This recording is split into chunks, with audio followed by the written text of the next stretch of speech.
27. април, рековте дека има улога на тие стари удбашки структури од Белград, од тоа што се случуваше во македонскиот парламент. Горан Джевалиевиќ беше снимен, па подо беше повлечен. Се јави еден конфликт помеѓу Србија и помеѓу Македонија, дури до ниво на повлакање на амбасади од едната и од другата страна.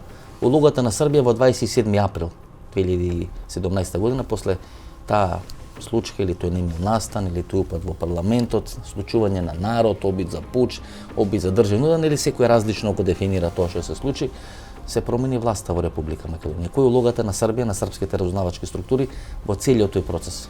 Александар Вучиć je direktno uticao na to i na taj haos tu. Videli ste, oni su mene prvo napali zašto sam se sreo sa Zajevim. Znači, pričali su da je Zajev albanski ili šiptarski lobista, kako oni hoće da kažu, da je ovakav, da je onakav. I posle toga su se vrlo brzo dogovorili. I ja koji sam tada Zajeva protežirao i branio, bio sam razapet na krstu, a posle su se oni izljubiše se, zagrliše se, spojiše ih novac i kombinacije i postadoše čak odlični prijatelji. Da, gospodin od Zajev, gospodin od Vučić i Edi Rama. Tako je. To je taj mini Schengen da Paradajz brže prođe, a onda ja postavim snimak da mesto Paradajza ide u folijama od soka, ide cigare, ide heroin i bude katastrofa. I ja najavim posle 2 dana, kažem, ovaj mini Schengen je prevara, jer će se brže odvijati šverc oružja, cigara, droge i svega drugoga i posle 2 dana ih uvatimo na mađarskoj granici, otvorimo sve, ja postavim snimak i pogledalo već 600-700 hiljada ljudi. Aleksandar Vučić učestvovao во државен удар во Македонија. И тоа се случило на 27. април 2017 година. После тоа станува близок пријател со Зоран Заев. Pa vidite, Aleksandar Vučić, tako je. Aleksandar Vučić je i probao da učestvuje i u onom udaru državnom u Crnoj Gori. Pa se onda dogovorio sa Milom, poslao je ljude iz Srbije i stanove da će da budu, pa je onda javio Milu Đukanoviću, gde su ti ljudi? I onda su došli ljudi, uhapsili ljude, jedno sedi čovek, general policije, sedi u zatvoru bolesti. Eto, to je Aleksandar Vučić. I taj za nekoga kaže da je narkodiler i da je lažov i sve. Dobro, Snužlić, koliko pari во тој мини Шенген се вртат? Mi pričamo o milijardama. Milijardi.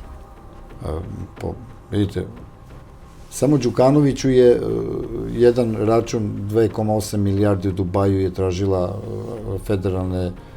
agenti federalnih rezerve Amerike da se blokira, nije teo Gaza Dubaja da mu blokira. Blokirali smo jedan račun 450 miliona u Švajcarskoj i sad će biti blokiran drugi 400, ali on je već 30 godina vlasti.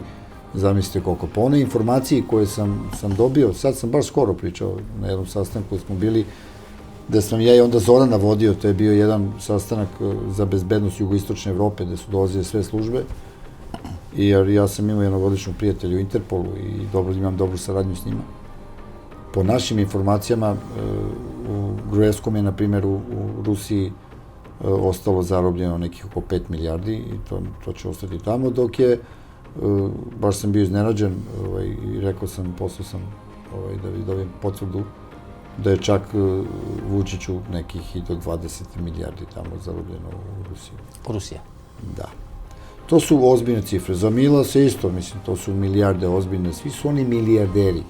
Čak i Dodik koji ima svoj privatan sef u Laktašima u kući, mi znamo koliki sef ima, možda uđete u sef. Tu drži novac. Znači, Milorad Dodik doma se ga čuva? Po principu, mislim, ne drži sve, normalno. Da može da spije na njih, ko na pernica. Pa i Vučić isto, mi znamo šta ima u kući, koliko drži keša i koliko mu brat drži keša. Mora da shvatite da je to konglomerat ozbiljnih mafijaša.